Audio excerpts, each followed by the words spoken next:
Alright, we begin these animals by making all of the dimensional pieces. We Xerox our copy, put it on top of 2 pieces of fabric right side together in polyester bonded batting. Then we just sew right on the solid line, cut on the dash line. Now we're going to set the stitch length a little bit smaller so that it will perforate the paper. And cut on the dash line.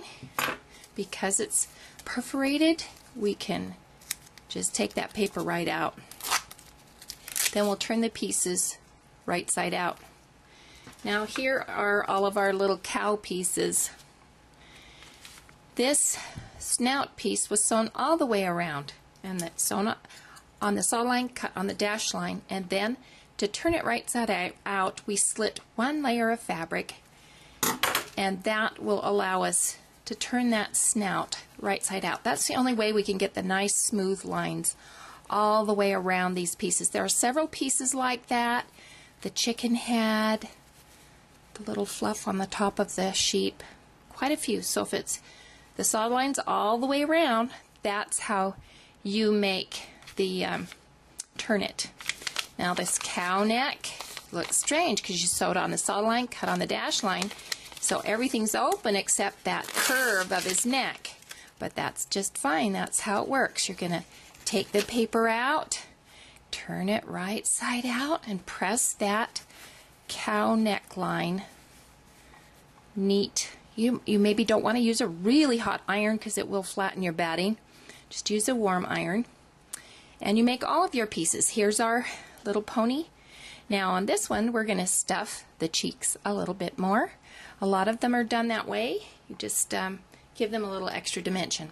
So that's how we sew our dimensional pieces. Here's our little cloven hoof. It was stuffed a little bit more after it was turned, and a little top stitch right down the middle. So the pig and the sheep and the cow are all done like that. The pig is the middle medium size, the sheep is the small size, and the cow is the large size. But that's how you tell them apart. Once you rip the paper out, you don't have the name on them. So that's how you make the dimensional pieces. Now we'll show you how to put the animals together. Okay, here's our pig. We've made all of our pieces, and they're just stacked. The little piggy nose, the snout, the head. And I like to blind stitch them, but I hold the stitches in a little bit, and that keeps this ridge loose and more dimensional. Then here you can see how the openings were whip stitched shut. I fold the little top of the ear down, and just on the back of the pig whip stitch those ears to the head. Then I've cut my square. The dimensions are in the pattern. Place his little body and his little ankle bones, and then here are his cloven feet. I'm going to pin those and probably machine base them, you know, not right on the seam line, but in a little bit, so that when it's put in the quilt, it won't, those stitches won't show. Once this is put in the quilt, you know, it'll be sewn along this edge. The little cloven feet flip down and are stitched down. Now I'm going to finish the quilt without the head on here, because as I put it on a machine to quilt, the puffiness of the head can change the tension as it rolls around the bar. But eventually I will blind stitch his little head right there, and he just will look darling. Notice I added a little more batting, stuffing. I kept his head a little bit flat, and then stuffing in the snout and the nose, and his ankle bones have a little bit of stuffing too. And so he is just adorable. But that's how you do the pig.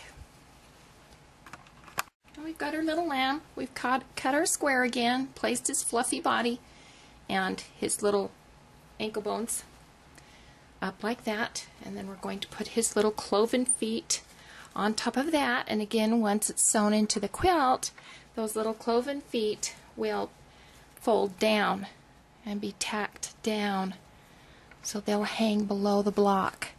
Now his head, very simple. All the little pieces are just blind stitched down, little ears folded and tucked under, eyes. And again, I blind stitch in a little bit. I don't blind right on the edge because that will hold it down tight. You'll lose some of your dimension. But there you go. The back doesn't look that great, But once it's placed on the block, and again, I'm not going to put it on the block until the quilt is put together and quilted, because I'm going to put it on a machine, and this will add bulk to the bars as I roll it on, and then it will change the tension. So I don't want to do that, but that will be tacked right there, and he's just darling. So that's the little lamb. Alright, now we have our little chicken. Here's our block. We're going to put the little body down here. The wing is going to be up like this until it's put into the quilt, and then the wing flips down. Instead of the little feet, he'll have a wing. Now, for the head, again, we had to sew all the way around and slit the back to make the head. Then the cone of the chicken is also turned, little extra stuffing in the rounded parts of the cone, and then hand gather that opening. And you're just going to place this on the back of the chicken head like this, really pretty. Make sure all the little raw edges are underneath. We'll whip stitch that to the back of the head. Now for the beak, we've cut our square, and the dimensions are in the pattern. Fold it in half diagonally, and then like this, kind of wrap it, fold it down so that you've got a nice little point. Then the point will be whip stitched for the beak and the little gobbler. What I've found with the gobbler, it's stuffed too, and then hand gather. Put the gobbler down lower like that, because otherwise it looks like he's eating something. So like that. And then again, I'm not going to put this head on until it's finished quilting. The quilt is all put together and it's quilted, and then I'll blind stitch the little head to the chicken body, and that's how the chicken's done. We're going to show our little pony. We're going to foundation piece the neck for this as well. So we've placed our number 1, then we've machine based where the neck goes into the seam, and that will transfer the location to this side. We're going to take we also folded this bottom edge, so we make sure that our neck goes below that. Then we're going to place it 1/4 inch past this basting and the fold. Then we'll cut a piece big enough for this area number 2. We're going to place it right side down, so the bulk of the fabric's opposite where we're going to cover. And turn it over and sew this line, and we'll show you what that looks like. Okay, now that that's sewn, folded back, we can trim the extra out of the seam. And now we need to know where to place his head. His head's going to go this way. So what we do is we turn it over and machine base just where the head goes into the seam. That will transfer location this side. Then we're going to place the head past that seam, and we're also going to fold an ear and put an ear in that seam. Then we'll cut a piece of background big enough for this area, fold it so that the bulk is opposite the area we're going to cover, turn it over and sew this whole line.